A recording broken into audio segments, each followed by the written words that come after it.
Going on a field trip with Isabel and her classmate.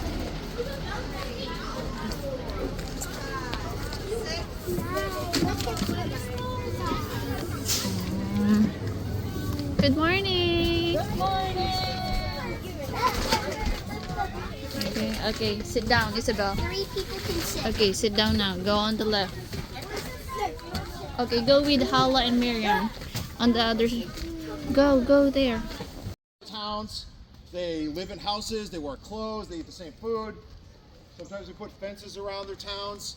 In some ways they're very different. They don't have technology, they don't have cars or electricity or the internet or things like that. So very different way than we live today. All right, so friends, we're at our hunting station, so we're going to talk a little bit about Powhatan Indian hunting. We're going to look at the tools that they use to hunt. I'm guessing you guys are all experts on these. So if you know what this is called, say it out loud. What is this? Bow and arrow. Yep, I heard bow and arrow. This is just the bow part of it, right? Yeah. So these are Powhatan bows.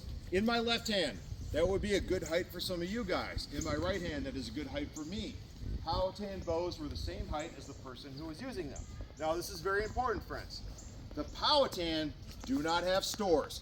You can't go buy stuff like we do today. All right, so guys, I'm going to tell you this one time. I need everyone to listen very carefully. You guys listening? Yeah. Everything in here, except for these two things. Everything else is real stuff from a real deer. These two things are fake. If you know what this stuff is supposed to be, just say it out loud. What is it supposed to be? It's made, yeah, guys, it's plastic. Because if I put real meat in here, it'd be pretty gross pretty quick. I don't want to do that. So we have plastic meat. Everything else is real stuff from a real deer. All right, now guys, in an average, I'm gonna tell you some of this stuff. In an average deer, you get about 30 pounds of meat. The Powhatan cooked outside. So right behind me, that is my kitchen. So we're gonna get a fire going in there. We're gonna take some of this meat and we're gonna throw it right on top of the fire and cook it. That is our dinner for the night. Some of this meat we're gonna save for later, all right? I'm gonna explain to you guys later in the program how we would save meat. So remember, we're gonna talk about that a little bit later. So for right now, let's talk about some of the other things I can get out of this deer.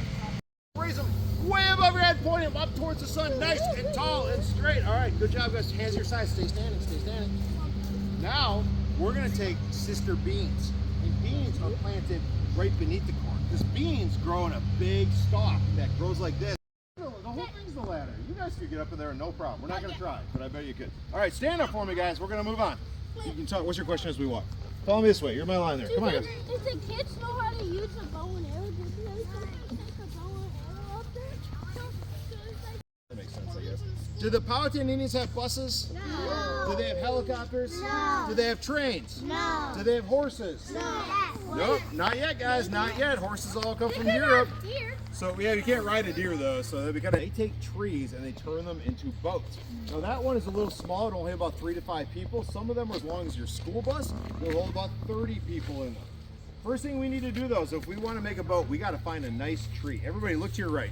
See that tree right there? That might make a pretty good canoe. It's nice and long and tall and straight.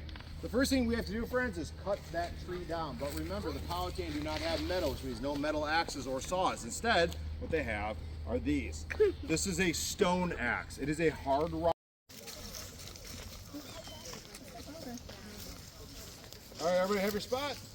All right, guys, grab a shell, start scraping. If you need a shell, raise your hand. I can bring you one. It's supposed to be hard. It's called work.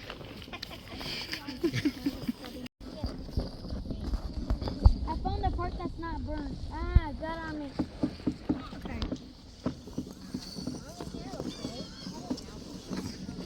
It's not doing any good. Guys, to make a canoe this big, it would take you about 2 to 3 straight weeks of doing this non-stop. Bigger ones would take months of doing. Does that sound fun to you guys? No. No? When you're done though, you have a really cool boat. Take it anywhere in eastern Virginia. It's not a bad deal. You might even be able to take it to Egypt. To Egypt? That'd be a long way to go across the ocean. I can't even scrape it.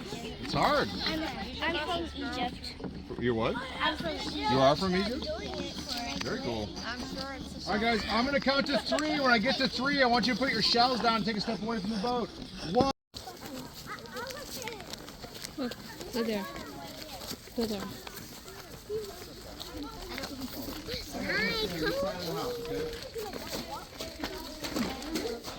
I know. Looks Part of being a Powhatan. That's part of being a Powhatan. You wouldn't do. Keep coming, guys. Step in. Step in. Step in. We got more people behind you. Keep coming, guys. Step forward. There you go. All right, guys. Voices on. Good job. All right. We're now inside of our Powhatan house. You guys may have heard this before.